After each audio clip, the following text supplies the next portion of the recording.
Master Mike, good afternoon. Welcome along to Manx Radio's Mannin Line for Wednesday, 24th of January. Alex in for Andy once again. So, lots to talk about on the open line this afternoon. Give me a call, 66 13 68. What do you think of what's in the headlines? Over-the-counter medicines. Your GP from next week won't be able to prescribe you medication for conditions like a sore throat or cystitis. The Education Minister. Julie Edge, will she resign, will she be sacked, or will she get on with the job? And according to the Treasury Minister and the Chief Minister ahead of the budget, tough decisions are on the way, which is code word for cuts, cuts, cuts. And the question is, if they're going to prioritise spending, is it the priorities of the people who pay the bills, or is it the priorities of the government? Are they two different things? Okay, I'd love to hear your opinions on this story, these stories, or anything else that's hitting the news. Do give me a call, 66 13 68. Send me a text to 166 177. Or, of course, you can email studio@manxradio.com. I did have a text yesterday saying when I said that we don't censor anyone for Mannin Line, but I don't read out all the texts. No, it's a phone-in programme. So people who ring up on 66 13 68 get priority, and we get through the texts as much as we can in between. So if you want to get your point across, please do give us a call at 66 13 68. Well, let's talk about that top story then that broke this morning. A new policy labelled OTC makes it sound, I don't know, bit more jazzed up, doesn't it? It's a bit like Stop the Boats. A new policy labelled OTC, or over-the-counter, is aiming from next week to steer more people away from the doctor's surgery and get them to go out and buy their own remedy. Now, is this a cost-cutting exercise from a health department which, next month will be asking for tens of millions of pounds more cash? Well, John Moss was finding out. A step in the right direction to ensure we're providing an efficient, accessible and sustainable service. A quote from Health Minister Laurie Hooper as his department announces that from January 29th, patients with minor self-cure conditions can't just go to a surgery and get a prescription for the remedy. They'll have to buy that remedy for themselves. What is seen as a minor ailment, as you might guess, a sore throat, even an acute sore throat, coughs, colds, nasal congestion, a bunged-up nose, hemorrhoids, mild cystitis, dandruff, earwax, head lice, all these things, say the department, are suitable for self-care. So if you go to the doctors and say, give me a prescription for this minor complaint, you may be told, very politely I'm sure, treatments are available in the chemists or in stores. Indeed, advice is also available in chemists. And no, you can't have a prescription for it.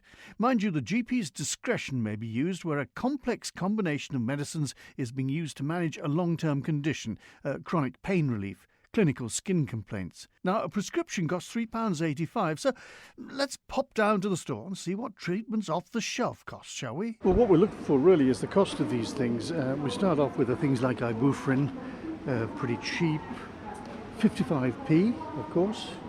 Nurofen as well, £1.05. That's pretty cheap. Imodium up here, £3.25 if you have problems in that particular area. Optrex. You have the eyes that are getting a bit tired and need soothing. £13.65, so they're quite expensive. And things for chesty coughs, mixed mentholated, £4.75. You can hear from all these prices they're above the £3.85, of course, which a prescription costs. Vitamin D, regular price £8, again above that cost. So all these things really will cost more than if you had a prescription in your hand and were able to get it over the counter. If you go into a shop like this one, at the store, and bought them, it would definitely cost you more. So you can see the idea. Medicine, even for minor complaints, tends to cost more than a prescription. But cost to one side, there's a down to this. What if by not going to the doctor, something important is missed? The department's next month going to Timbledon saying, please, sir, I want some more, 30 millions more. They're flagged overspend. If more people pay for themselves and don't rely on prescriptions, it's likely to be a saving. And it could save a lot of surgery time as well when people who can self-care don't take up that doctor's valuable time. Health Minister is Laurie Hooper. The purpose of the over-the-counter medicines policy is to provide GPs with some clarity really on the things they can and can't or shouldn't prescribe. So the way that it works is if you have a long-term ongoing medical condition that requires these kind of things, they're still available for you on prescription.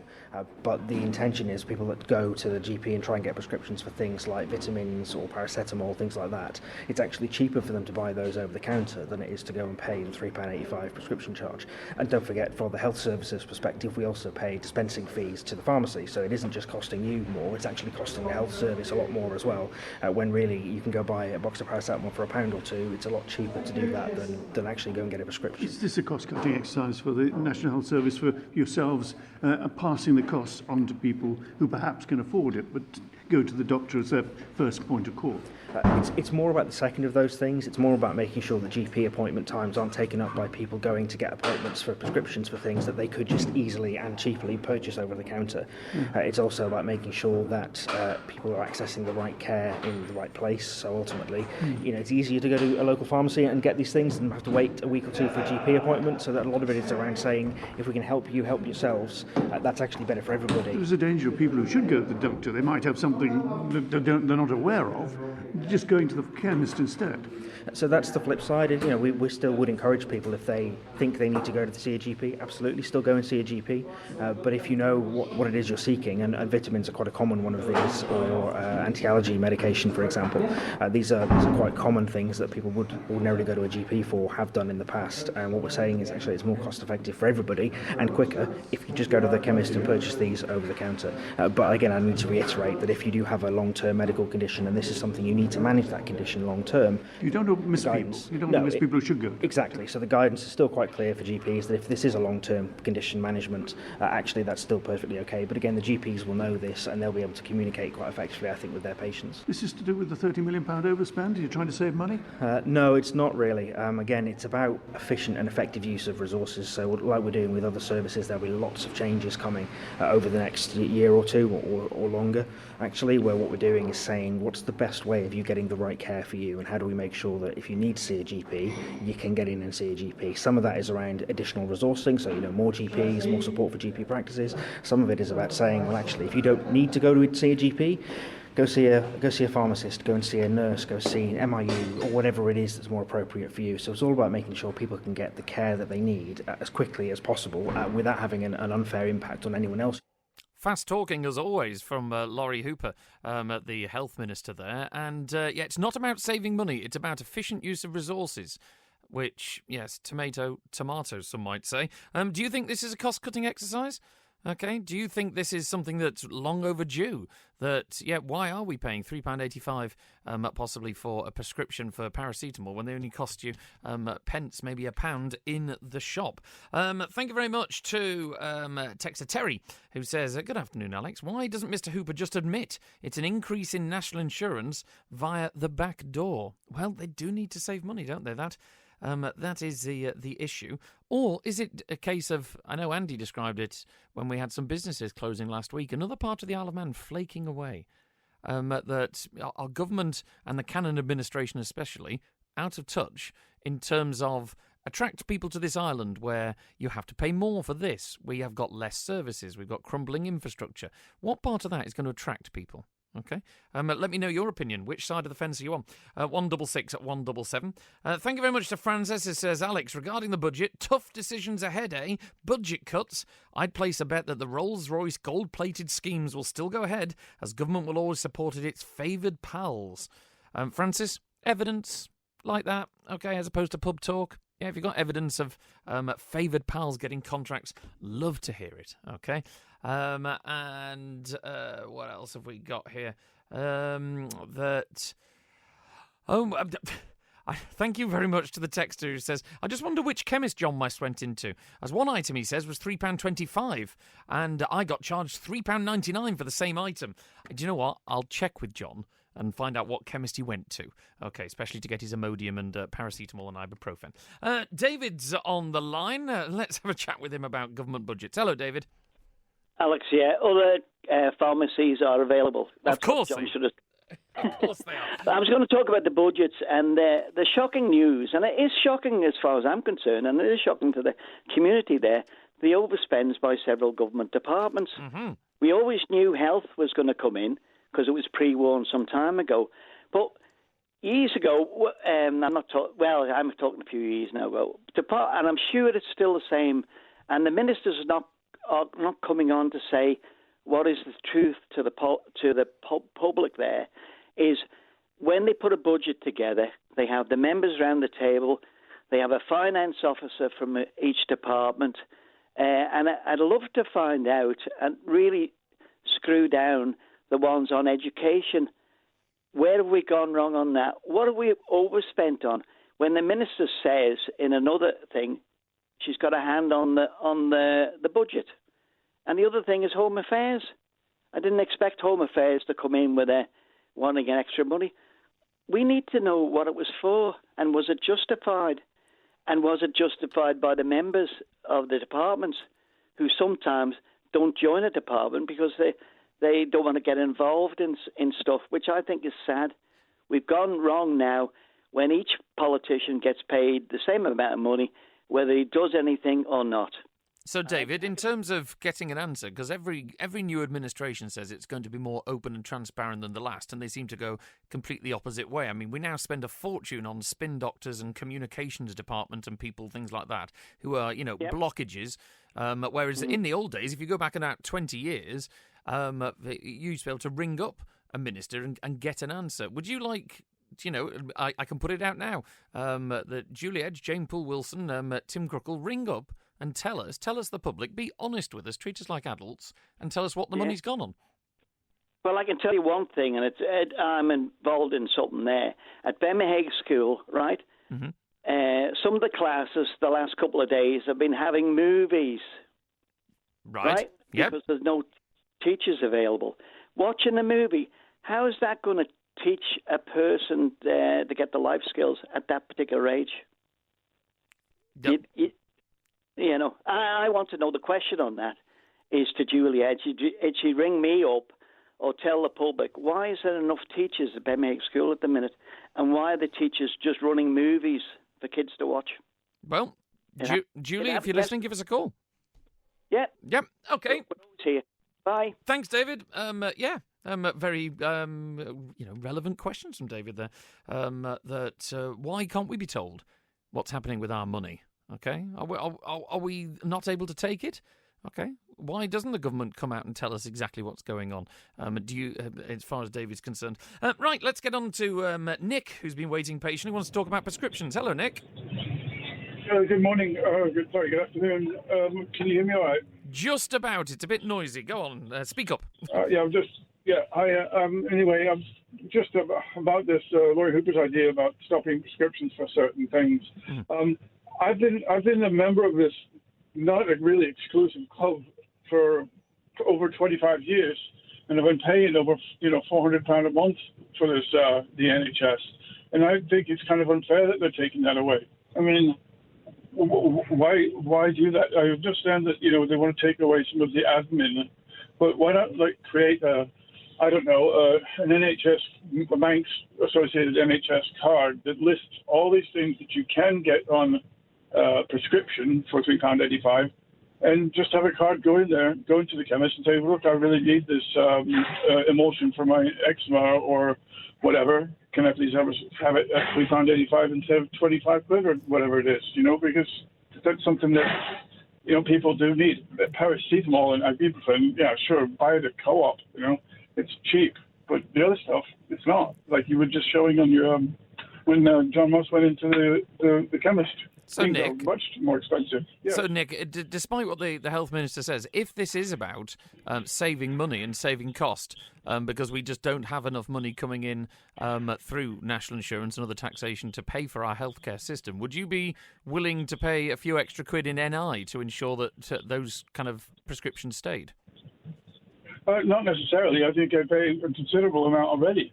What I would suggest is that they reduce the amount of days that people get paid for sick, because people who are on sick pay in Manx care get paid up to 3 months of full pay, that kind of thing. That doesn't need to happen. My job doesn't pay sick pay. I presume from that you're a private employee. You're not a contracted employee for government or Manx Care or anything. That's correct. I'm not. Yeah. Okay. So, I mean, it just stings a little bit when I know from first-hand experience through somebody who knows somebody, his brother's uncle, blah blah blah, that people do get paid a heck of a great deal when they're off, when they work for Manx Care, and people take advantage of that in a big way, and that's why we're 30 million in the deficit. Yeah. Okay. Things like that. Brilliant. Thank you, Nick. Thank you very much for your... somewhere else.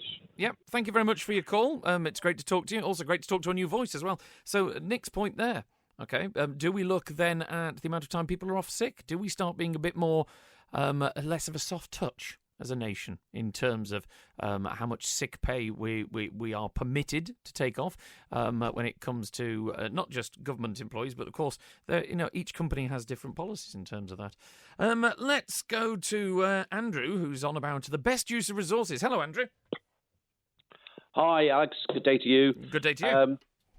Please, I haven't had, because I'm at work and I haven't had time to fully look at it, but it's the item about the new Summerhill View residential care home. Oh, yes. That's in the news.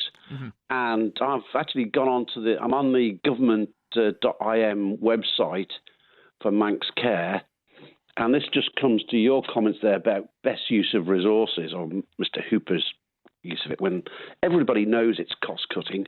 And it's actually replicated in this here, where it says, Summerhill, the new home replaces Riatna Bay. Originally, it was hoped that the home would be fully staffed by Manx Care. However, other options are now being explored to ensure the services in the new facility will be delivered in the most efficient way, balancing value for money and high standards of care. Manx Care is therefore investigating the feasibility of commissioning an independent provider to staff and operate the home on behalf of Manx Care. And how will this affect Riatna Bay staff? Individual discussions will take place going forward to ensure each staff member has an opportunity to discuss their individual circumstances so we can help to find them the most appropriate job in the future. Options may include redeployment to Summerhill View under an independent provider's employment or redeployment to another Manx Care service. I mean, all of this, it's the department putting Manx Care at arm's length. Now Manx Care are looking to put some other operator there so that there'll be people there and it's no connection to the government can just wipe their hand. Oh, it's nothing to do with us. How much you're going to be charged for your bed. Nothing to do with us. It's an independent provider. An independent provider is not going to take it on, are they, Alex? Unless they're going to make money.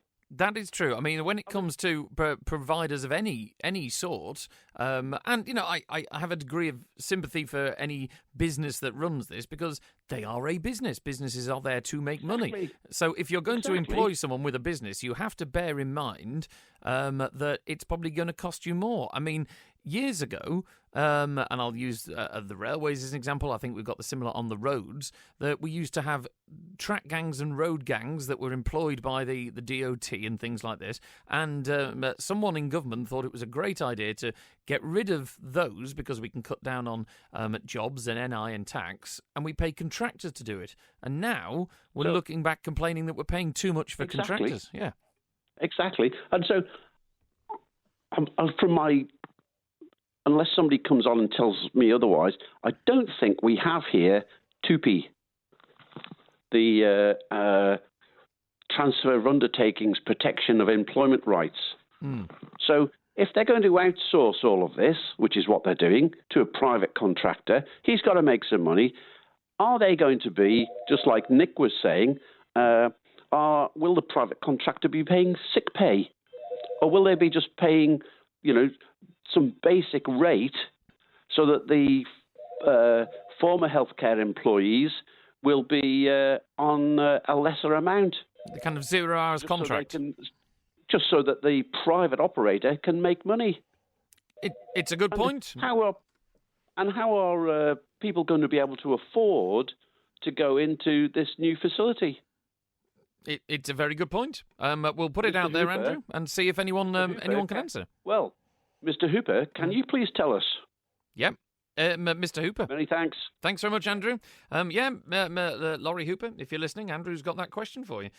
66 13 68. He's talking about the independent provider that's been sought as Manx Care can't meet the staffing needs of the new Summerhill View residential home. Now, that's nearing completion, and you'll see this story on manxradio.com. The Manx Care say that they will... it was hoped that they were going to be able to fully staff the site, but now they can't, and they're looking at the possibility of commissioning an independent provider, a process that might take up to 12 months. Does that mean we're going to have a brand new residential home sitting there not doing anything for 12 months? Have I read that right? Please let us know. And also, are we going more arm's length, arm's length, arm's length? Okay, if we seem to hear this all the time, and if someone can ring up and tell us what are the positives of arm's length. Okay, we tried to do it with the airport. A steam packet is arm's length. Everything seems to be arm's length from government, Manx Care. It almost seems like someone's been indoctrinated with the thought that this is going to bring benefits. What are those benefits? And are they value for money, being arm's length, or have you stuck in an extra layer that's going to cost you more money? I would love to know. Do give me a call, 66 13 68, and we'll be back with Julian just after this. When the Mannin Line's not on air, call Manx Radio to leave your opinion for broadcast on 682 631. But of course, we are live on air at the moment, fast approaching 12:30. Give me a call, 66 13 68, on any of the topics in the news or anything you'd like to talk about. A few texts quickly. That if MHKs are farming off everything to private businesses and using arm's length strategy, why exactly do we need all these MHKs for? Serious question. Thank you, 505, for that one. Run at arm's length are just government's words for devolved responsibility. I don't know why we need so many MHKs. It seems to be a bit of a theme here. Matt says, care home staff, to answer Andrew's question, it's because the Isle of Man government or Manx Care won't offer 0 hours minimum wage contracts, so they outsource it to employers who can. And 2p, it doesn't apply in the Isle of Man. That was the transferable... I can't remember the full term. Basically, it's transfer of employment, isn't it? So no pensions or benefits rights preserved either. It's a con trick. And we give the employer a brand new £12 million building to treat as their own. Is that the case? Is that true, that basically they were shuffling it off to try and get 0 hours contracts? I'd like to know, the other side of the story, please, before we say it's fact. That's someone in government, Alex, who thought it was a good idea to get rid of track gangs and road gangs, is now your boss at Manx Radio. Chris Sully? He's former BFBFs and RAF. I'm not sure he was digging up roads. But yeah, thank you very much for that. Thank you very much to Texter 380. More Hooper waffle and lies. Harsh words. He doesn't deserve to be an MHK, always focusing on everything other than doing his own job. Bishop vote one day and prescription charges, both small potatoes. Should put his energy into shortening doctor and dentist appointments waiting times.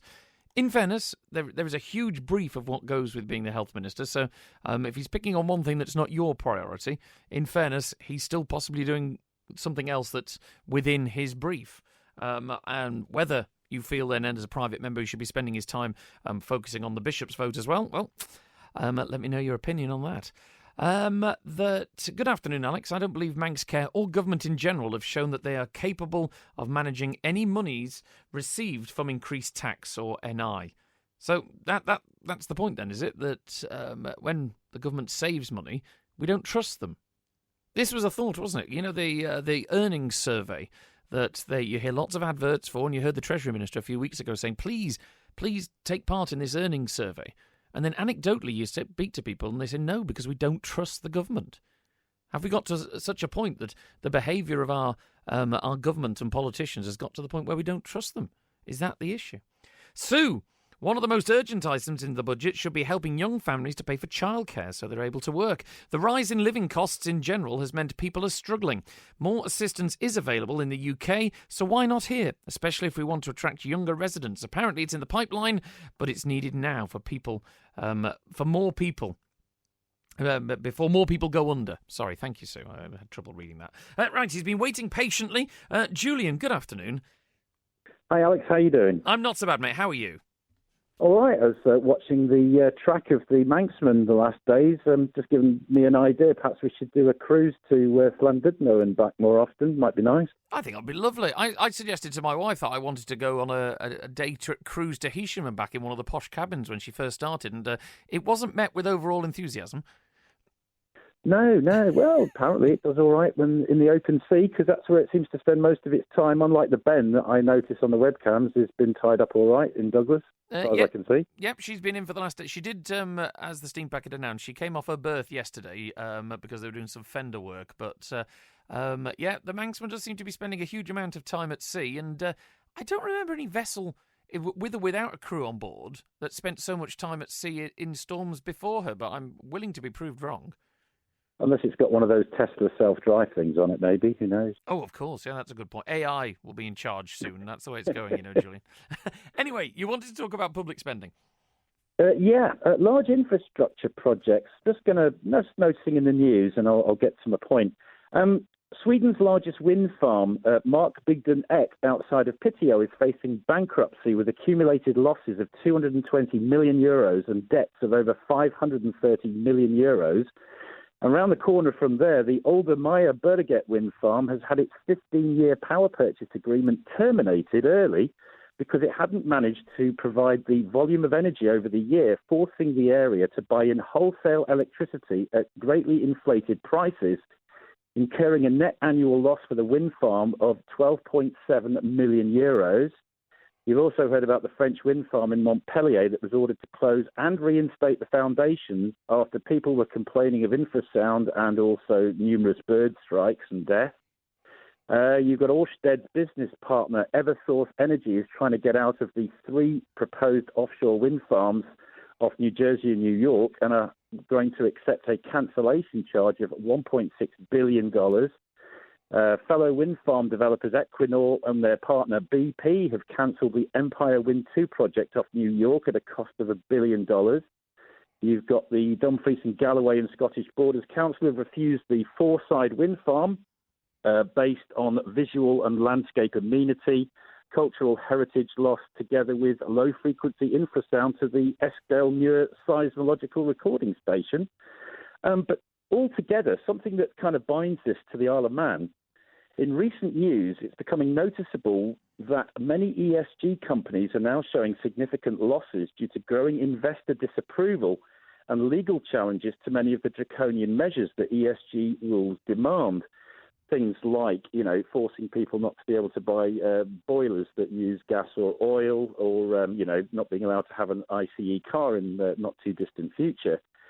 And it seems that that's reflected in yet more job losses at Deloitte, KPMG, PricewaterhouseCoopers. And about 2 weeks ago, the Wall Street Journal published an article titled "The Latest Dirty Word in Corporate America, ESG."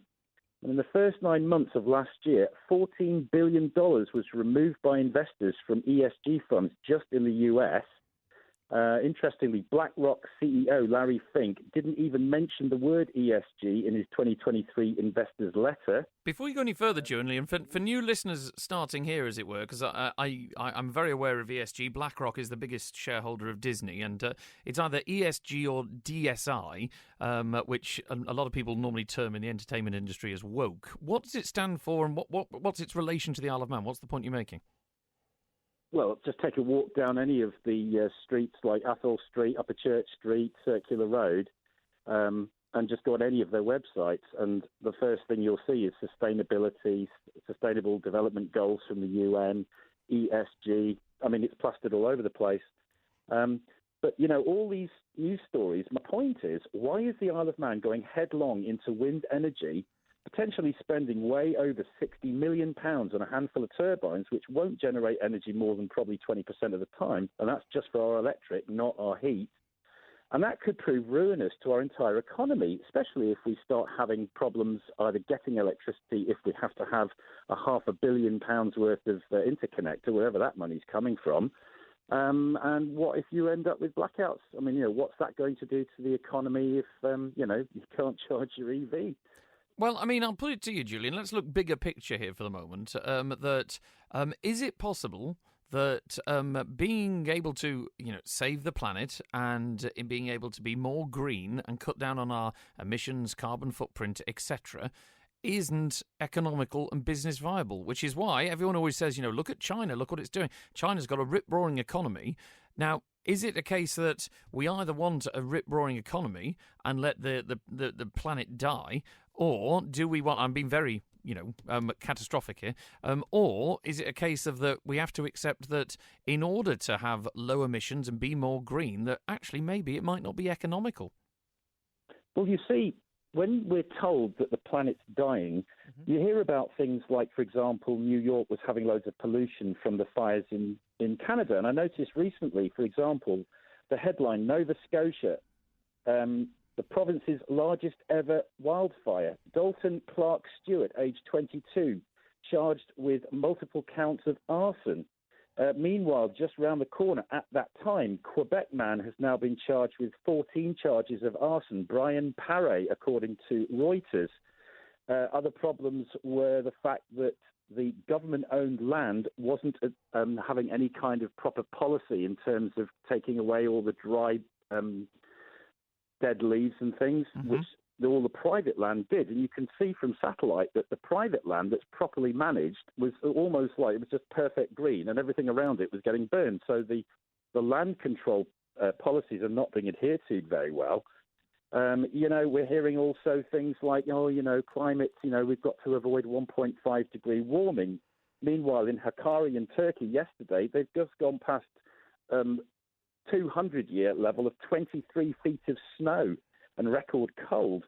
North America's been suffering from one of its coldest Januaries in over 100 years, with 100 dead, but you're not hearing that on the news. Record cold in Delhi. And in the Southern Hemisphere, Antarctica has been described by NOAA as a year without a summer. So what you're saying is effectively that's evidence of climate change? Well, yeah, but going colder, which is what I think is what's happening with our 400-year cycle, which, NASA themselves are talking about the EDDY minimum, EDDY. Well, I'll tell you now. Maybe we'll finish on this one. That going back to your original point, though, either way, I would love to be able to hear someone, whether you're a climate skeptic or not, and whether you're for wind power or for tidal power or for combustion. I've never been able to hear someone tell me that pumping out toxic fumes or pollution or littering is a good thing. Surely not doing that to the planet we live on is surely a good thing. Well, we're told that we're pumping out all this stuff and we have to stop by people who are going to Davos in private jets. Oh, I don't criticise the fact that I take on board that that's hypocrisy, but surely we can sit here and do what lots of people do, which is saying this is awful, this is awful, this is awful. What's the alternative? Because if we carry on burning stuff that's pumping out toxic fumes, whether I'm a scientist or not, toxic fumes are not good. That's why they're toxic. Yeah, but I mean, my primary point here is you've had people on the radio today talking about the health service and they're withdrawing services for prescriptions and things. But in the same breath, we're being asked to believe about all this climate stuff. And that is the reason why we're going to spend between 60 and 100 million pounds on a bunch of 650-foot high wind turbines that are from technology from 1925. Really? It's a good point, and it's one that I would love to hear an answer from a politician. So thank you, Julian. Good point to end on there. It's always great to hear from Julian. And if you want to maybe answer some of his points, please do so. 66 13 68. David H. has been on. Save the planet. The planet will survive long after humans have destroyed themselves. What's a good point? I suppose it's more save the planet in terms of keeping it in condition that we can live on it, David, for children and grandchildren and beyond, quite frankly. What else have we... why is Julian given so much time to talk the same rubbish every day, says 011, someone who's never phoned in. Give me a call, and I'll gladly put you on air as well. This was the comment yesterday. Why do we get the regulars? Well, I have an empty switchboard at the moment. It's a phone-in programme. Okay, so if you don't like what someone else says, Join the conversation. That's the whole point. Let's have a look. Hi, Alex, on WhatsApp. Do the arrangements for the new residential home mean that less qualified staff who may not speak English will be caring for the residents? I understand this sort of thing goes on in the UK. Also, the living conditions for the imported staff, makes it sound like you've ordered them on Amazon, imported staff are often substandard and their wages misappropriated. That's from Pat in Laxey. Thank you, Pat. Very, very good point. Communication is important. Okay, it's being able to actually understand what someone says, especially in a caring elderly environment, I can imagine is something that really must be taken into account. Thank you very much to Phil, who says, too many snowflakes in today's world. I agree with the new over-the-counter policy. Thank you, Phil. See, there's a bit of balance. Thank you very much to Marie, who says, so Manx Care impose over-the-counter scheme to deflect away from the horrendous unnecessary spending they have made by having a manager or this manager or that manager, basically. Marie is talking about having too many managers in the departments. Unbelievable, because the poorer people on this island are living on minimum wage, which is awfully bad, and so now they're penalised more. No one goes for a doctor for an over-the-counter prescription, as it's usually something that they really are worried about. This is ridiculous, says Mary. Mary, thank you very much for that. And thank you to Eric, who says, hi, Alex. Listening on the internet, sitting in 24 degrees in Benidorm. Global warming? Who cares? Yeah. I'm all right, Jack, sort of behaviour. That's all I'm going to say with a smile on my face. Julian is literally confirming that climate change consequences are real. Things will only get worse around the globe unless we do something about it. That was the big PR mistake, wasn't it, of calling it global warming? Because everyone just basically thinks it means that everything gets warmer. And, I don't think we're going to turn Douglas into Benidorm anytime soon. It's more about climate change. So, interesting. The biggest problem is there is too many of you and me, Alex, but no politician is going to say that. So, there's too many of us? We're trying to attract more people here, aren't we?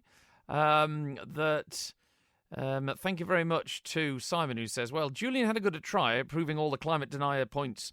It doesn't take too much brain matter to realise he's proper woke. Oh, here we go, the snowflake references. Is there any reason why we can't hold a Manx referendum before the government goes ahead and spends millions on wind turbines? Put all the pros and cons on the table for Manx taxpayers to decide, says Kevin. Well, this is the problem. We're getting into the whole sort of setup of democracy and parliament on the Isle of Man, isn't it? That in theory, Tynwald, the highest court of the land, should hold the executive to account. Okay, and the DOI is a fine example recently of how Tynwald has told it to do something and they go and ignore it. So the question is, in theory, you should hold them to account at a general election every 5 years.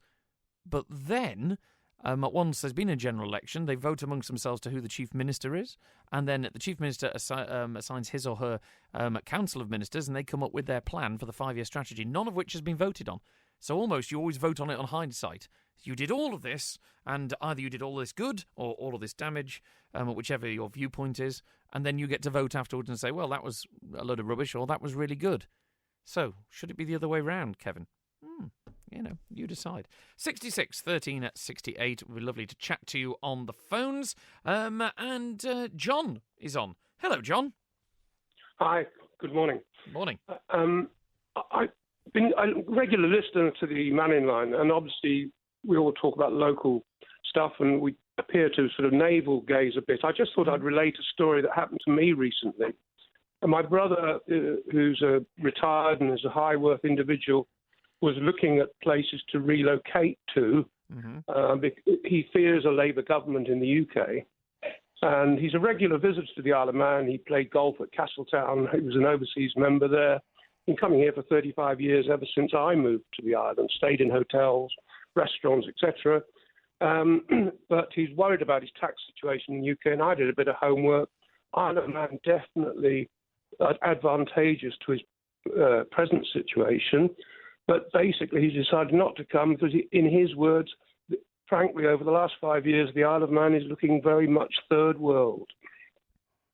Now, what would you actually say is to blame for that? Because we always like to blame the government of the day. Is there anything specifics that has made the Isle of Man look third world? very much the airport situation. He's a regular flyer. I mean, he flies all over the place, and having easy access and reliable access very much was part of that decision. Because we were told by the Quayle administration, weren't we, when we were all asking could we have our own airline like Guernsey has with Orkney, and it was going to, their airline runs at a deficit of a few million a year, and we said we couldn't afford that. But then we have spent hundreds of millions on the ferry service. Do you feel that we should have invested in an air service as well? I think that argument's been going on for a long time. Maybe support a regular service. I mean, we've all been on an EasyJet at Gatwick where you're waiting there and your plane hasn't even arrived in Portugal. Is it going to get back on time to Gatwick? Is it going to beat the deadline at Ronaldsway? Ah, the infamous Sunday evening Gatwick service. Well, and the Thursday one, I've been on that. And I think he was on one recently where the famous, we're going to have to circle for half an hour because the air traffic control is taking a cup of coffee. So, I mean, anyway, so he's decided not to. And I just thought that when we're all very introspective, and there's Cannon wanting another 15,000 people, whether everybody is going to be attracted to the Isle of Man. I mean, what would you feel? Do you feel that it's... Because I'm presuming you a resident on the island? I've been here for 35 years, yeah. Okay, so what do you think needs to change? If you were in that position of the person in power, if you were in Alf Cannon's position, what action would you take? We do a lot of talking in government and on radio, obviously, but what action would you take that would reverse that, do you feel? Well, I think on the airport one, there was just a complete lack of forward planning with people retiring, etc. Nobody's ever been made accountable for that. I think also infrastructure, healthcare problems, a whole combination of things. Last time he was here, we went out to a restaurant. He very kindly paid the bill. I said, thank you very much. I hope they didn't sting you too much. He said, no, it was all right. He says, but my local canteen is Scott's in Mayfair, and it's about the same price. Wow. So you don't think that, because the way we market the island, if you look at, come and live here, it's all about the glorious wide open spaces. Even with our tourism, we're obsessed of making ourselves look a bit like Cumbria, the Lake District in Wales. Do you feel that there should be more focus on day-to-day life? Functionality, yes. Okay.